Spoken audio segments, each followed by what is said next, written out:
Hello students, hope that you are fine. Welcome to my geography video tutorial of 9th standard. Today I will discuss about equatorial region. First let's see what is climatic region. A climatic region or a natural region is one which the climatic conditions or natural vegetations, soil, wildlife, relief conditions are generally common or approximately homogeneous, running across many countries of the world. So, wherever there is common that relief features, common climate, common natural vegetation we will see. If we will divide this into some parts, then that parts are called climatic regions. On the basis of the latitudinal extension, we have divided into the major thermal or temperature regions into 4 groups. Tropical region, that is generally from Tropic of Cancer to Tropic of Capricorn, this zone lies, that is 23.5 degree north to 23.5 degrees south. Warm temperate region lies in 30 degree south, 30 degree north to 40 degree north latitude, 45 degree north latitude, and 30 degree south latitude to 45 degree south latitude. Cool temperate region lies in between 45 degree north to 65 degree north, and also 45 degree south to 45 degree south latitude. And polar region lies in between 65 degree north to 90 degree north, and 65 degree south to 90 degree south latitude. Now let's see that what is the location and extent of the equatorial region. The equatorial region is known as the rainforest region, as that name indicates. The region extends both the sides of the equatorial equator between 10 degree north to 10 degree south latitude. This region extends over the parts of Asia, Africa, then South America, which are crossed by the equator. Asia, in between Asia, Malaysia, Singapore, Papua, New Guinea, then Indonesia, Peninsular, Thailand, and parts of Sri Lanka are the adjoining areas. Then Africa, the Zaire or Congo Basin, Guiana Coast. South America, the Amazon Basin, the coastal lowlands, and the northeastern Brazil, coastal Colombia, and the parts of Ecuador. Now, next see what is the temperature of this equatorial region. The sun's rays are directly vertical over making an high angle, and in between 65.5 degree and 90 degree throughout the year. That means direct sun rays. So the temperature here 27 degrees centigrade, and the range of temperature is also very less. Range means the difference between maximum and minimum. So range is very less, that is 3 degrees centigrade, and diurnal range of temperature is also very less, that is 7 degrees centigrade, and that loss of radiation in the night, and the nights are very cool. There are 2 maxima and 2 minima of temperature related to the temperature movement of the sun north and south of the equator. There is very little variation of day and night.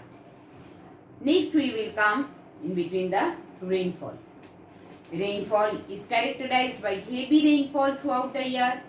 The amount received in the region between 150 to 350 degrees centigrade, and the rainfall is over 350 centimeter of rainfall. Rainfall is well distributed throughout the region, and the rainfall is mainly conventional type, which occurs in the that accompanied by thunder and lightning, which is known as convectional, or sometimes that is 4 o'clock there is heavy rainfall, convectional rainfall. The convection currents are set by the afternoon due to the intense heating of the atmosphere. The annual rainfall is characterized with the double maxima and especially in the heavy rainfall shortly after spring equinox, that is March, in the month of March, and April and autumn equinox. This region experiences high humidity, about 80% during the high temperature and heavy rainfall throughout the year, and high humidity also prevails because every day 4 o'clock there is heavy rainfall. Several seasons in quick succession and experienced in a single day, means there is generally no seasons at all. Morning time so bright and night time there is afternoon time heavy sun rays.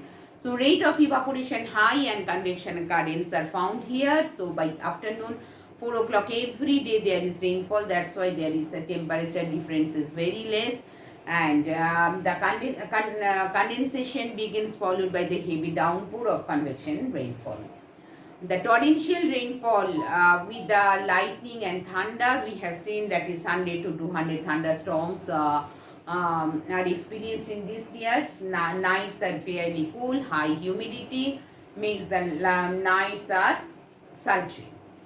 After that we will come to the natural vegetation. Natural vegetation, here you have seen that is very dense forest. Why? Because there is heavy rainfall every 4 o'clock. If there is heavy downpour of rainfall, then so positively there will be very huge amount of vegetation also. So everywhere green and green, the world's densest vegetation is covered here, and that is that the Amazon basin. Amazon basin is known as selvas. This is found in this equatorial region only. In this region, bright sunshine, heavy temperature and high humidity, precipitation is also huge, and there is the region is dense and lush green and luxuriant vegetation we have found here. These trees are broad-leaved and evergreen type, which looks like a green and green. That's why it is called evergreen forests, and it is called that the lungs of the world. Means a huge amount of oxygen we are getting from here. That's why lungs of the world.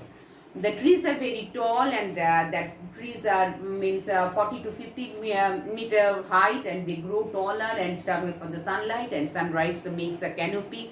Sunlight never reaches in the ground, so this ground is weak and swampy, and various types of trees and plants are also found here, such as the climbing plants, trees, ferns, then parasitic plants, creepers, and so moreover that the dense forests are also found, and that's why this is that the dark and damp place because of this